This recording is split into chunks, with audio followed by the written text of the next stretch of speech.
ناظرین سامعین، اورنگزیب چودھری کی طرف سے السلام علیکم۔ اس وقت ہمارے ساتھ آزاد کشمیر کے وزیر MLA چڑوئی ضلع کوٹلی جناب عامر یاسین صاحب۔ عامر یاسین صاحب، آپ آزاد کشمیر کے MLA بھی بنے، وزیر بھی بنے، بھائی ینگ ہیں، ایز اے منسٹر یہ کیسا تجربہ رہا، اور پہلی مرتبہ MLA بھی بنے، ایز اے ہول آپ کیا کرتے ہیں، آپ کا تجربہ کیسا رہا؟ سب سے پہلے آپ کا شکریہ اورنگزیب صاحب۔ گزارش یہ ہے جی کہ ہوش سنبھالا تو سیاست ہی دیکھی، تو بچپن سے ہی سیاست کا، عوامی خدمت کا ایک جنون تھا، پیشن تھا۔ پھر اب اللہ تعالیٰ نے موقع دیا تو یہ کوشش ہوتی ہے کہ، اور اللہ تعالیٰ نے مشکل ترین حالات میں، اور میرے حلقہ کے عوام نے مشکل ترین حالات میں مجھے کامیاب کرا کے اسمبلی میں بھیجا، تو کوشش ہوتی ہے کہ عوام کی مانگوں پہ پورا اتروں۔ صاحب، آپ جب MLA منتخب ہوئے اس وقت آپ جیل میں تھے، تو آپ جیل کے اندر رہ کے بھی آپ نے بڑا مارکا مارا۔ یہ خالصتاً میرے والد صاحب کی، چودھری محمد یاسین صاحب کی سیاست میں 35 سالہ ریاضت کا نتیجہ ہے۔ تو میرے حلقہ چڑوئی کے لوگوں نے میرے والد محترم کی 35 سالہ جدوجہد، لوگوں کے لیے محنت اور جدوجہد کا انہوں نے نتیجہ دیا۔ صاحب، آپ آئندہ بھی حلقہ کوٹلی سے الیکشن لڑیں گے یا اپنے آبائی حلقے سے الیکشن؟ جی انشاءاللہ چڑوئی سے الیکشن لڑوں گا۔ ہم نے ماضی میں ہم نے اپنے ریکارڈ خود توڑے، اور اس دفعہ انشاءاللہ 2026 کے الیکشن میں اپنا ریکارڈ خود توڑیں گے۔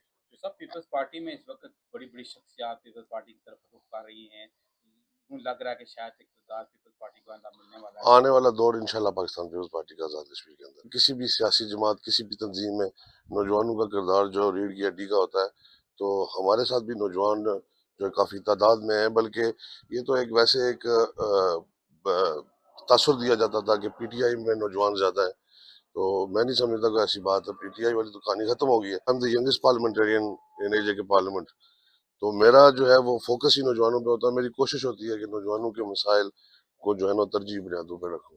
آپ کی کتنی عمر آپ نے کہا کہ میں جب میں MLA منتخب ہوا تو اس وقت میری ایج تھی 34، تو اب ظاہر 4 سال ہو گئے 38۔ آپ کا تعلق وسیع سے، آپ برٹش نیشنل ہیں اور آپ نے یہاں سے جا کر وہاں کی سیاست میں بڑی کامیابیاں حاصل کی، تو یہ تجربہ آپ کا کیسا رہا؟ میں نے جو ہے نا وہ برطانیہ میں رہ کے بھی PYO کی سیاست میں رہا، میں PYO کو سینئر وائس چیئرمین رہا، پھر ابھی بھی میرے پاس پیپلز پارٹی یورپ کا عہدہ ہے، میں سیکرٹری جنرل ہوں پیپلز پارٹی یورپ کا۔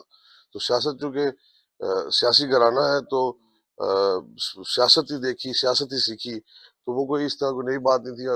زیادہ پاکستان بھی آنا جانا رہتا تھا، اور ٹائم بھی ہلکے میں ہی دیا کرتا تھا میں والد صاحب کے ساتھ، تو وہ کوئی ایسی بات نہیں۔ لیکن ہاں، یہ سیاست میں آنے کے بعد، عملی سیاست میں آنے کے بعد زندگی اس طرح کی نہیں رہتی۔